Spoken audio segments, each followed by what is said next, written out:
What do you do with these?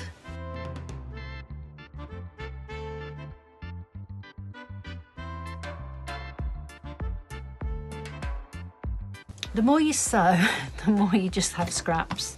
I have regular, these are just random shapes, scraps by colour, and then I have other boxes that have my strips in them, again by colour. We're going to use these 4 colours today to make some new fabric. I'm using fusible lightweight interfacing. I have 2 pieces that are 17 inches by 12 inches, and this is what we're going to use to make our new fabric. We're going to take random pieces and just lay them on the fabric. Make sure that you have the fabric with the bobbly side up, that's the glue side, and just lay the pieces over wherever you want to put them.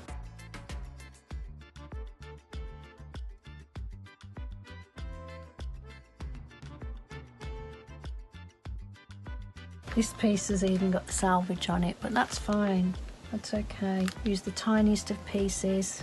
It doesn't matter if you overlap the pieces, and keep building up on your fabric. The idea is to cover all of this glued fabric. This piece was from a previous project, and that's fine. It can be any scrap pieces of fabric.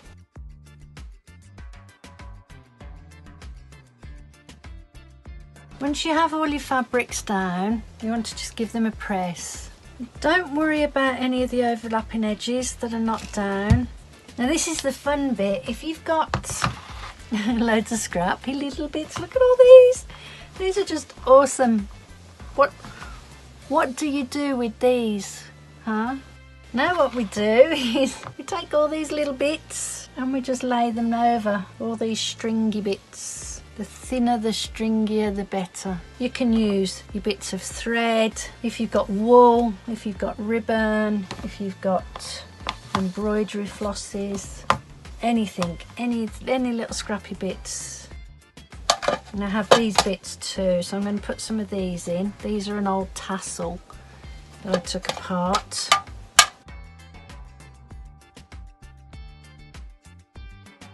And this is a piece, an old net, voile net that I had.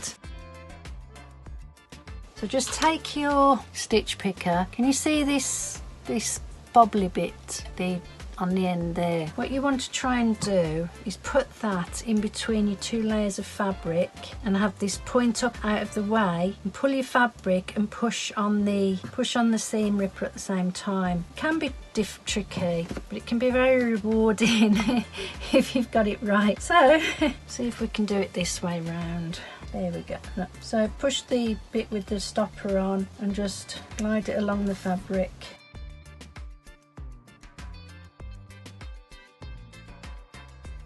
There we go, look, just like that, and keep going. Simples, yeah, it's not always simple. And this is going to be our top layer of fabric, so we're going to put that over. You can give that a press if you want, pushing some of those threads down into the fabric. I'm going to take that one out because it's got a knot in it. I don't want it causing trouble. Spread your little bits out where you want them, and I'm just giving this a press down to give it a push down to flatten it a little bit to make it easier to sew. Pin that down. You could use net, you can use voile, lace, anything that's see-through. This is just a polyester net curtain. If you've got a more of a lacier design, it would be a lot prettier. Something that you could see through and see the fabric underneath. I'm trimming away some of the excess bulk so that it's not in the way. And the first thing to do is a running stitch all the way around the outside edge, and then I'm going to free motion quilt just whatever pattern I want. If you haven't got a free motion quilting foot, you could do straight lines, diagonals, however you want to quilt it, that's fine. We're going to head on over to the sewing machine. I've decided to use pink thread as a contrasting thread, and I'm using these Schmetz Universal needles. I have a 9014 needle in my machine, and I'm just sewing a regular stitch.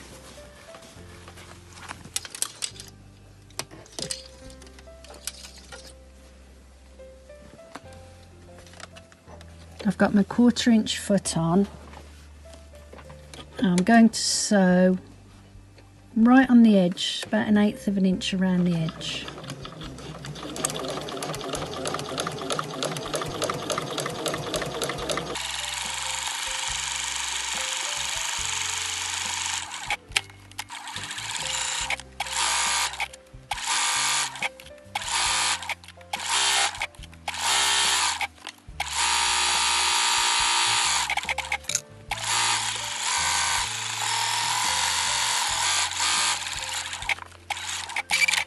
Now I'm going to remove my foot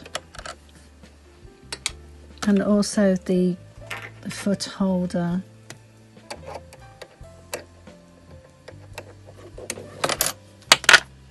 And I'm going to put on, I have a free motion quilting foot. This came with my machine, and that's what a free motion sewing foot looks like. And the way we use this is put it on as normal, tighten it up. If your machine doesn't come with one of these, that's okay, just quilt it as normal with a straight stitch, or you could do a decorative stitch, whatever you want to do. These are the feed dogs, and we need to drop the feed dogs for free motion quilting. You can't have these sticking up. You feel them, they're quite bobbly and you can feel them, and we have to lower those. And to do that on my machine, I have to remove my table, and just here at the bottom is a switch. At the moment it's on the raised feet, but if I move it over to the right, if you watch, these will drop down. See how they drop down? Now we can free motion sew.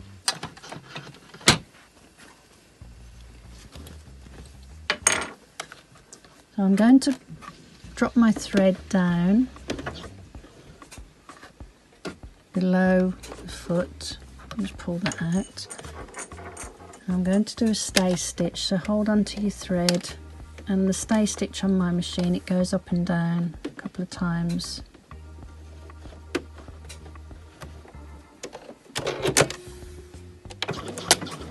I don't have a stitch regulator on my machine, so my stitches, the more I move it, the bigger the stitch. So just try and keep your stitches as even as possible.